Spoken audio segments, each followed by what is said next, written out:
4절 그들은 오래 황폐되었던 것을 다시 쌓을 것이며 옛부터 무너진 것을 다시 일으킬 것이며 황폐한 성읍 곧 대대로 무너져 있던 것들을 중사할 것이며 외인은 서서 너희 양떼를 칠 것이요 이방 사람은 너희 농부와 포도원 지기가 될 것이나 오직 너희는 여호와의 제사장이라 일컬음을 받을 것이다.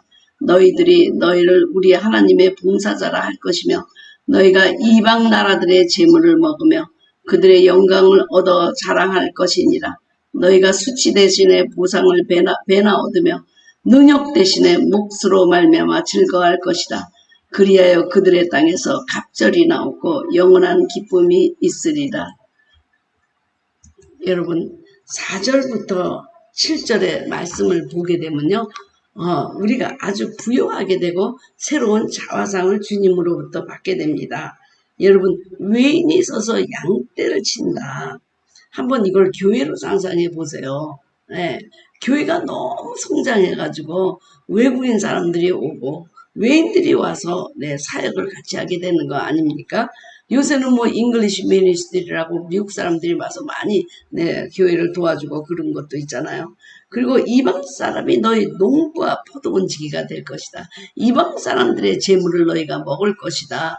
네, 얼마나 이제 풍성한 부요가 일어나게 됩니까? 우리 주님께서는 그들은 오래 황폐했던 곳을 다시 쌓을 것이며 이것은 바로 메시아를 만나기 전, 기름 부음을 만나기 전에 황폐하였던 내 모습입니다. 네, 그것을 다시 주님은 쌓으신다는 겁니다. 이건 구체적으로 예루살렘 성전을 의미하는 거지만 우리가 주님을 만나기 전에는 바로 이랬다는 것입니다. 우리가 황폐했다는 거예요. 황폐했다는 것입니다. 근데 그것을 다시 일으켜 세워주고 이방인들로부터 아주 우뚝 서서 말이죠. 이방인들이 조력자가 되고 거기 와서 일을 하게 되고 그리고 물질도 이방인의 물질도 그리고 수치 대신 보상과 몫을 받고 그러니까 그러면서 그들에게 뭐라고 주님의 말씀을 줬냐면 너희는 여호와의 제사장이다. 너희는 우리 하나님의 봉사자다라는 일컬음을 받는다는 겁니다. 네, 얼마나 이 말이 아름다운 말입니까? 여호와의 제사장이다. 여러분이 여호와의 제사장이 됐어요. 그럼 가장 위대하고 거룩하고 아름다운 직분 아니에요. 네, 이제는 그리고 그 밑에서 다 양떼도 치고 포도원도 농부지기가 다 있고 그 이방의 재물까지 숨겨져 있는 재물까지 다 와가지고 여러분의 가난을 벗어나고 아주 그 황폐하게 그 메시아를 만나기 전에 황폐했던 나의 마음이 간절하게 주님을 해서 기름 부음 받은 자를 만나게 되면 너희들은 이렇게 이제는 아주 풍요로운 인생이 펼쳐질 것이다 라는 예언을 하고 있습니다. 네, 제가요 그 구회를 갔는데 그런 학생을 하나 만났어요. 아주 음악에 아주 특기가 뛰어난 학생이에요.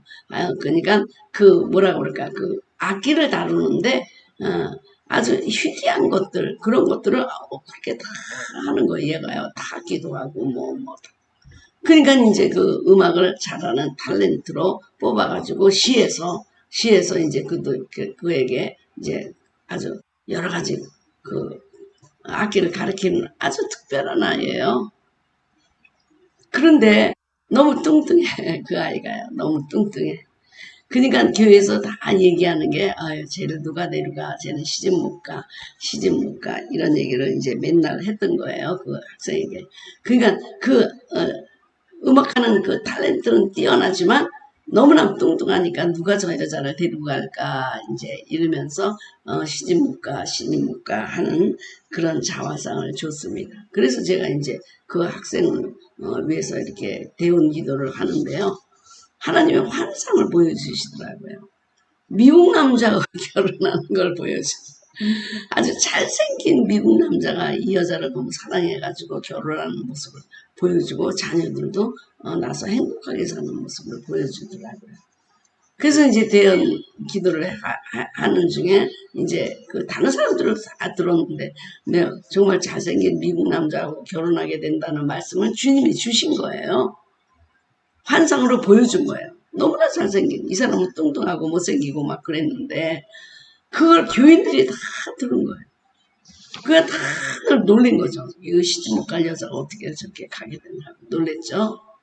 그런데 이 아이는요, 우는 거야. 여태까지 자기가 갖고 있었던 낮은 자화상, 나는 시집도 못 가, 여자로서 행복도 못 누려, 자녀도 없을 거야, 이런 모든 자기가 갖고 있는 낮은 자화상에서 아주 아름다운 신부, 누구보다도 멋진 신부가 될 거라는 걸 주님이 보여주셨습니다.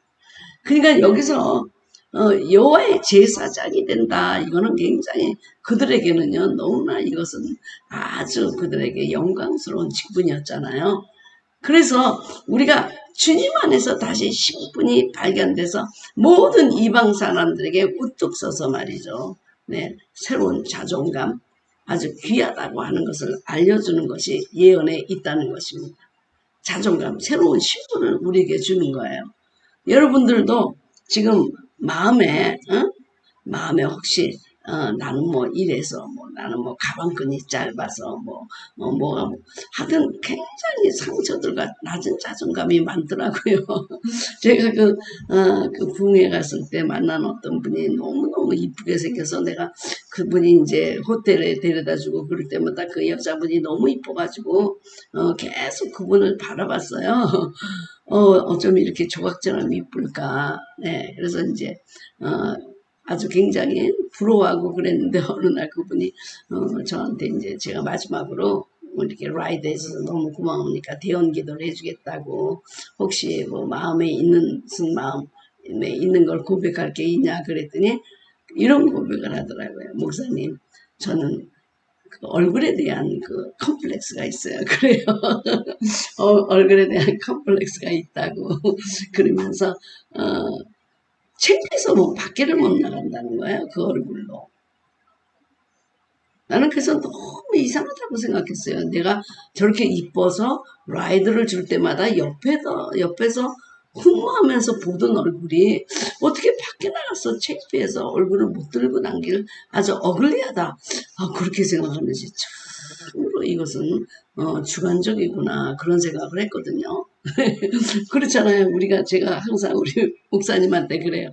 이쁘다는 그 여자들, 미인들, 왜 그 여자 아직도 시집 못 갔지? 내가 맨날 그러면 우리 목사님 하는 얘기가 있어요. 네. 인물은 하나도 없는데 제일 먼저 시집 가가지고 제일 행복하게 사는 여자도 있다 그래. 뭐 이렇게. 그래서 저를 보고 하는 얘기죠. 네. 주위에서 정말 이쁜 여자들 많거든요. 근데 미인도 반명하기도 하고, 시집도 못 가기도 하고, 막 그런 사람들 많아요. 너무 이쁘고, 너무 짭도 좋고 다 좋은데 못 가는. 네. 그런 반면에 정말 인물도 없고 키도 작고 눈도 나쁘고 우리 목사님이 이 5개의 조건이 중에 하나라도 있으면 결혼을 안 한다는 게 눈 나쁘면 안 되고 키 작으면 안 되고 다 했더니 나중에 합쳐보니까 제가 5개를 다 가지고 있더라는 거죠. 그러니까 그런 여자들도 시집을 가서 애기 낳고 잘 사는데 이 사람은 어쩜 이런 것을 갖고 있을까. 낮은 자존감. 주관적이라. 근데 주님은 너는 여호와의 제사장이야. 하나님의 봉사자다. 그런 신분을 오늘 여러분에게 주고 있습니다. 여러분 오늘 지금도 우리가 갖고 있는 낮은 자존감에 대해서 회개하면서 하나님이 주시는 그 새로운 신분에 대한 말씀을 지금 들으시기 바랍니다. 너는 누구다, 너는 누구다, 너는 누구다 하는 말씀을 주님이 주시리라고 생각합니다. 여러분 그 말씀을 듣고 힘을 얻으시기를 바랍니다. 무릇 나 여호와는 정의를 사랑하며 불의의 강탈을 미워하여 성실히 그들에게 갚아주고 그들과 영원한 언약을 맺을 것이라. 그들의 자손을 문나라 가운데 그들의 후손을 만민 가운데 알리리니 무릇 이를 보는 자가 그들은 여호와께 복받은 자손이라 인정하리라.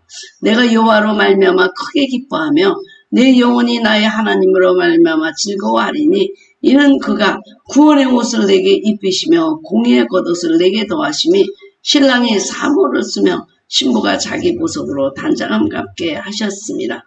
땅이 싹을 내며 동산이 거기 뿌린 것을 움돋게 함같이 주 여호와께서 공의와 찬송을 모든 나라 앞에 솟아나게 하시리라. 네, 마지막 부분 우리 생각하면서 기도하고 끝나겠습니다. 우리가 지금 이 예언이라든지 하나님이 우리를 풀어놓아 다니게 하시며 새로운 언약을 맺게 될 때는 우리는 다른 이미지, 다른 신분을 갖게 된다는 것입니다. 아주 풍성한 복받은 언약의 자손으로 들어간다는 것입니다.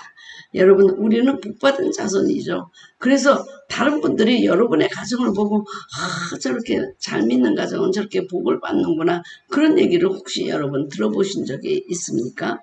네, 정말 잘 믿는다는 것은 저런 것이고, 잘 믿을 때 하나님이 어떻게 저렇게 복을 주시는가, 네, 하는 것을 다른 사람들이 항상 얘기하는 그런 가정이 있잖아요.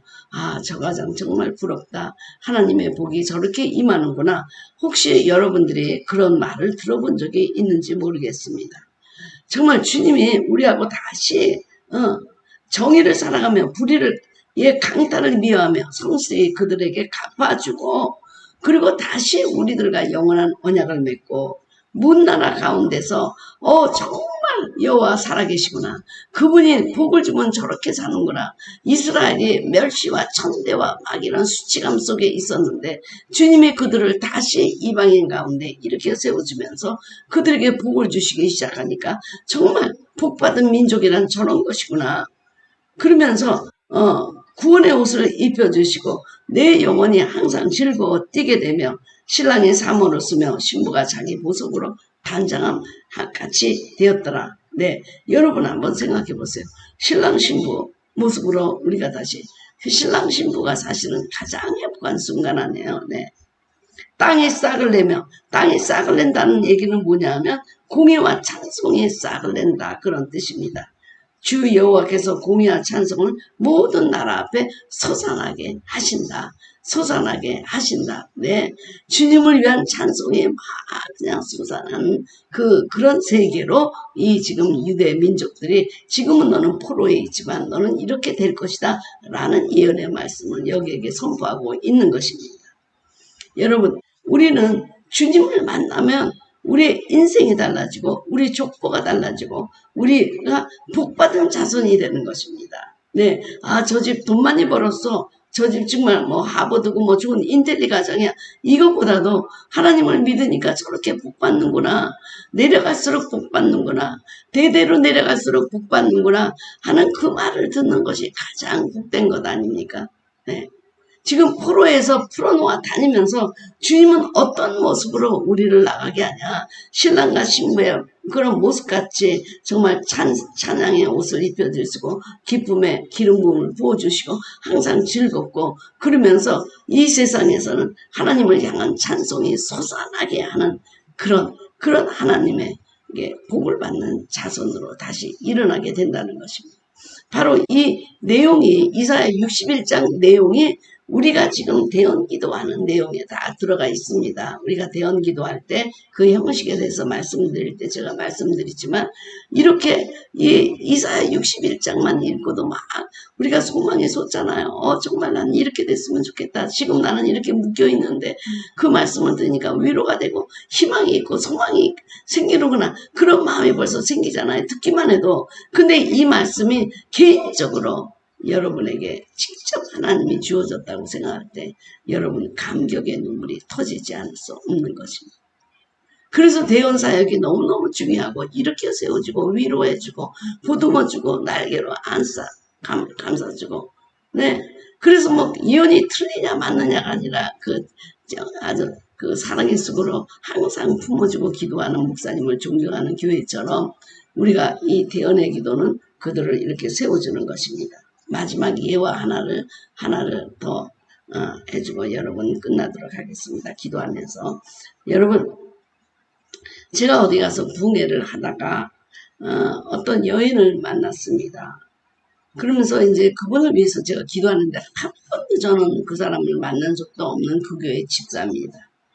그래서 기도하는데 그 집을 보여주고 있는데 집에 울타리가 있는데 밖에서 검은 사단이 손을 넣어가지고 그 안방에 손을 넣어가지고 뭘 붙잡고 있는 것을 보여주는 그런 모습을 보아서 제가 그 얘기를 그대로 했습니다. 집은 이렇게 울타리가 있고 밖에서 검은 사단이 그 집안의 문을 이렇게 꼭 잡고 있는 모습이 보이는데 이것이 무엇입니까? 라고 물어봤더니 바로 그 안방에서 자기하고 딸하고 같이 사는데 그 딸이 그 아버지를 그리워하다가 정신병에 걸렸다는 것입니다.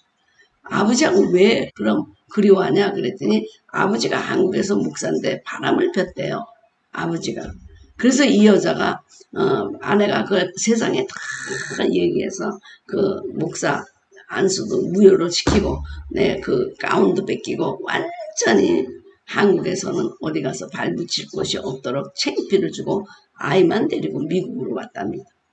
그런데 이제 미국에 오면서 항상 그 남편에 대한 미움과 원망과 뭐 이런 것이 있었는데 이 아이는 그래도 아버지니까 아버지를 그렇게 그리워하다가 아주 그냥 아버지에 대한 상사병이 정신병으로 됐고 그래서 이제 그 바로 안방에 사단이 그를 묶고 있는 것이었습니다.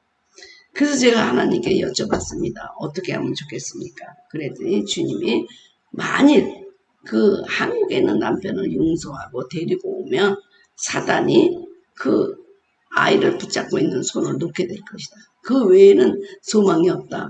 그래서 제가 이제 그 여성에게 말했습니다. 지금 하나님께서 미워하는 남편이 있는데 그 남편이 용서하고 한 가족이 되면 그러면은 이 아이 정신병을 고쳐주시겠다고 말씀하십니다.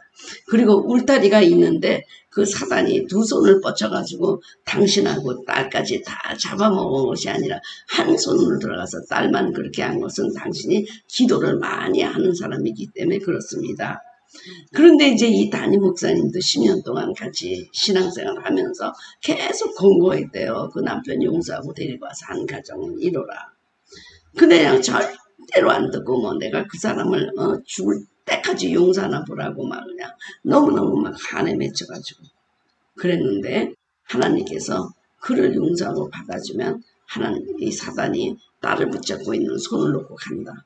용서가 있는 곳에는 어떤 사단의 공격도 없다. 이렇게 말씀해 주신다고 했더니 그날로 전화 걸었어요. 한국에.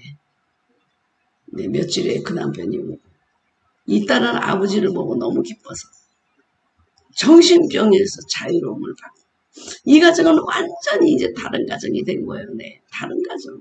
네. 남편은 한국에서 완전히 얼굴도 들 수 없을 만큼 그렇게 만들어놨는데 다시 와서 남편 명예도 회복해주고 그리고 그 가족 간의 사랑도 회복하면서 이제 정말 하나님의 가정은 이렇게 용서하고 복받는구나 라는 가정으로 변한 것을 우리가 보게 되었습니다. 여러분 정말 우리는 아무리 말을 해도 안 되는 경우가 있습니다. 그런데 예언기도, 대언기도를 하면서 숨겨진 죄악을 주님이 지식의 말씀의 은사로 보게 할 때는 거기에 그냥 순종하더라고요. 목사님이 10년 동안 그렇게 상담을 하면서 권고를 해도 듣지 않던 것이 여호와가 말씀하시기를 그렇게 나오니까 이 여자가 순종하고 가서 아들도 딸도 살고 가정도 살고 남편도 살고 그리고 여호와의 복받는 가정으로 대대로 내려가게 된 것이었습니다. 그 사람이 깜짝 놀랐어. 나는 그 여자 처음 만났거든요. 어떻게 이 사정을 할까? 여러분 하나님은 우리를 이렇게 그 묶여놓은 포로의 생활에서 풀고 세워지고 하면서 결국에는 나중에 우리들이 하나님의 복받는 가정으로 만들어가지고 이방인의 모든 이방인들을 부리고 이방인들의 재물을 먹고 이러면서 말이죠. 세상에서 뛰어난 그 즐거움과 그 희락의 기쁨을 누릴 수 있도록 살게 하신다는 것입니다. 자, 우리 오늘도 우리 마음속에 누군가를 용서하지 못하는 경우가 많이 있을 것입니다. 여러분 그것이 지금 대언사역의 중요한 그 이익점입니다. 숨겨져 있고 용서하지 못하는 점을 지식의 말씀의 은사로 알게 해서 하나님이 알게 하심으로 말미암아 숨겨진 죄악을 드러나게 된다는 것입니다. 수가의 사마리아 여인에게 너 남편을 데리고 와라. 그랬더니 그 지금 있는 남편도 네 남편이 아니다 하면서 알게 하시는 그 지식의 말씀의 은사가 이분은 선지자구나 라고 수가의 사마리아 여인을 깨웠던 것처럼 바로 주님이 말씀하시면서 숨겨진 우리의 한의 문제, 미움의 문제, 원망의 문제, 용서하지 못해서 묶여있는 것. 그런데 그 용서가 나가면서 용서를 하는 곳에 십자가의 사건이 있는 곳에는 결단코 사단이 들어오지 못한다는 것. 용서를 하지 못하는 곳에는 사단이 집을 요새를 짓지만 십자가의 사건으로 용서가 일어나면 거기에는 절대로 사단이 공격하지 못하고 여호와의 복받는 가정으로 우리가 올라가게 되고 신분이 새로운 신분을 발견하게 된다는 것입니다. 그래서 사도 바울이 나는 모든 것을 배설물같이 여긴 것은 주 안에서 이러한 새로운 신분을 발견했기 때문이다. 이방인을 예수 믿는 자를 핍박하던 자가 내가 이방인을 위해서 예수로 인하여 내가 핍박을 받는 영광을 누리게 된 것, 바로 이 신분을 발견한 것이 너무 귀해서 나는 이 세상의 모든 것을 분토와 같이 여기게 되었다라고 한 것처럼 오늘도 여러분 그 마음속에 용서하지 못하고 미워하고 하면서 우리가 여호와의 복받는 가정으로 가지 못하고 막고 있는 그 모든 것들을 지금 함께 기도하면서 여러분 오늘 그 대언사역의 유익점 3가지를 여러분과 함께 나눴습니다. 우리 잠깐 기도하면서 마치도록 하겠습니다.